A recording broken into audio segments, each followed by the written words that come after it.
Alassane, on va parler de politique. Tay naka ngeen jàngatee en tant que ki nga xamante ne da nga bokk ci pôle de communication nouvelle responsabilité di Amadou Ba ñi gis ni que le président de la République jël décret daal di bind ni que déclaration de politique générale dina am le 13 septembre. À la veille le 12 ñu gis ni que daal mu jóg def message à la nation daal di dissoudre assemblée nationale tey naka ngeen jàngatee ñaari kàddu yooyu. Bon, Taj, d'abord merci pour cette question parce que ñun ba ñuy jëlee nguur gi jëlee réew mi donc on s'est arrêté pour essayer d'observer xool ba xam fu ñu jëm ak fu ñu jëmee réew mi. D'abord il fallait qu'il définisse le référentiel politique ñu won ñu fan lañ jëmee réew mi. Donc mais malheureusement ce que nous avons pu constater après 10 ans d'opposition où ils avaient à nous tympaniser am nañ projet une fois au pouvoir ils sont pas capables de nous montrer c'est quoi le véritable projet.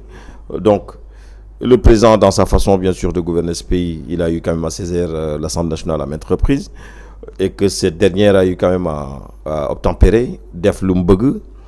Dernièrement les nouvelles les récentes comment dirais-je affaires liées à la DPG ou au décret du règlement comment dirais-je de la loi de règlement concernant le ministère des Finances et aussi la loi de règlement concernant le ministère des Affaires étrangères, on a eu à noter quand même un tiraillement entre l'Assemblée nationale et, comment dirais-je, la présidence incarnée par le président de la République.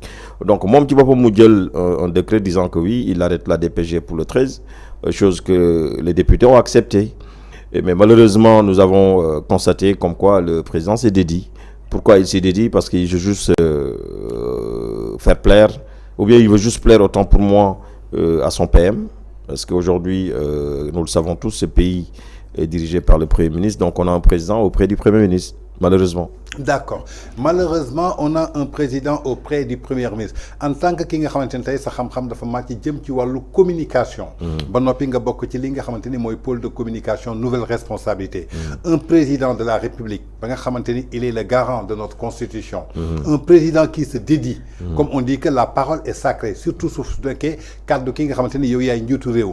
Tay naka la ñu mën a jàngatee njiitu réew jël ñetti loi de finances yóbbu ko Assemblée nationale pour ñu voter ko ci duuru session extraordinaire boo xamante ni moom rek moo am sañ-sañu ubbi ko mu ubbi ko balaa loolu di jeex mu daal di koy tas alors que joxe woon na datu le 13 tey par jour boobu lan la mën a coûter tey suñu constitution lan la mën a coûter tey suñu nation naka la mën a coûter tey suñu crédibilité de la République du Sénégal aux yeux des internationaux. Xam nga déjà lorsqu'ils ont annoncé l'organisation de la DPG, donc des cartons d'invitation selon eux ont été envoyés aux différentes accréditations il n'est que dans ce pays-là. Donc ñoom itam ñu koy préparer parce que la DPG c'est quoi? C'est le moment solennel de montrer où va ce pays. Donc ce moment solennel est fait par le Premier ministre avec bien sûr l'ensemble du gouvernement ñu ñëw toog devant l'Assemblée nationale, devant aussi les accréditations diplomatiques wax exactement fa lañ jëmee réew mi. Donc nga ñëw nga yónnee leen loolu ñoom ñu toog di xaar ñu xëy gisuñu ko, il y a un problème. Le problème c'est quoi? Le problème, comme je l'ai dit tout à l'heure, en fait ils n'ont pas de vision. Loolu benn la amuñu fu ñu jëmee réew mi, ils sont dans l'accessoire comme je l'ai dit récemment. Maintenant les Sénégalais vont tirer tous les enseignements nécessaires par rapport à cette forfaiture-là, par rapport à ce manquement à sa parole. Et au moment des élections législatives, quand même, ils auront à le montrer et à montrer à ces gens-là, certes, ils sont incapables, mais ils n'ont pas leur place, bien sûr, à cette station de la République. D'accord, ils n'ont pas leur place à cette station de la République. Ginnaaw bi nga xamanteni dissoudre nañu Assemblée nationale, DPG amul. Le président a annoncé la date du 17 novembre jëmale ko ci prochaine élection législative.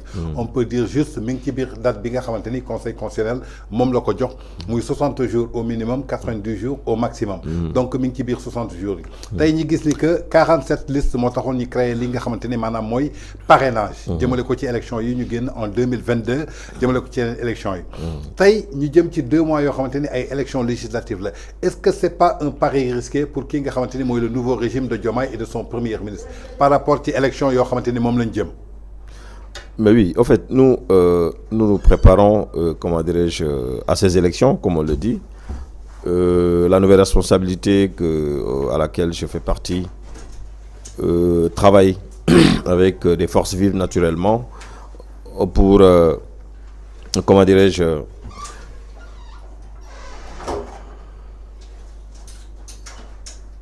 Voilà, donc je disais tout à l'heure, la nouvelle responsabilité à laquelle j'appartiens aujourd'hui a fait un communiqué pour dire exactement comme quoi elle est partie prenante de ces élections. Maintenant, le délai requis, c'est un délai quand même tout à fait court. Il y a pas mal de risques quand même que nous allons encourir, mais néanmoins, nous sommes prêts.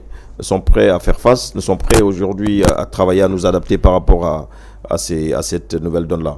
Maintenant, nous allons lancer un appel à tous les Sénégalais quand même qui comprennent les enjeux de l'heure, de venir bien sûr se joindre à nous pour qu'ensemble nous puissions mettre une équipe gagnante et qui fera face à ces incapables-là. Est-ce qu'aujourd'hui, vous avez la certitude qu'on va tenir ces élections au mois de novembre donné, vu que le Premier ministre a annoncé que vous les avez laissés un État en ruine? Parce qu'il y avait votre mentor, Amadou Ba, qui était Premier ministre avant de quitter le pouvoir, presque juste à un mois avant de céder à Sidiki Kaba. Comment on peut laisser un État en ruine? Pareil, il y a des élections, le budget Sénégal prévoir ñaari élection ci 2024.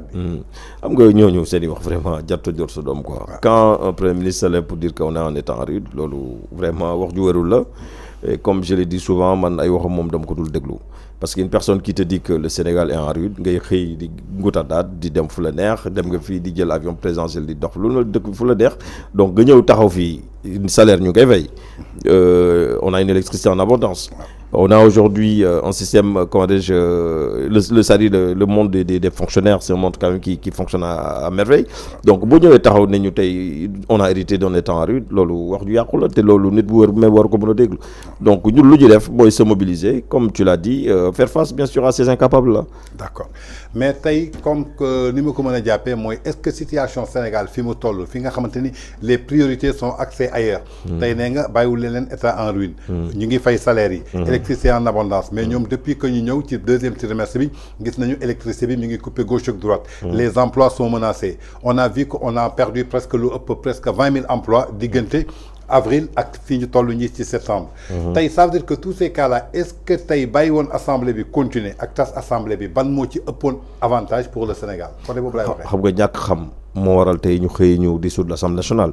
Parce que la note du FMI au premier trimestre, c'était quoi? On dit que le Sénégal est sur liquide. Ouais, nickel. Le Sénégal était sur liquide. Ouais. Donc, ils ont hérité en étant en ruine. Donc, maintenant, par rapport à la dissolution de l'Assemblée nationale, moi, je suis pour qu'ils dissolvent l'Assemblée nationale. Je suis pour. Ouais. Même si mais l'Assemblée bi, vraiment, moi, je me dis, Amadou, avec ses filles, en termes de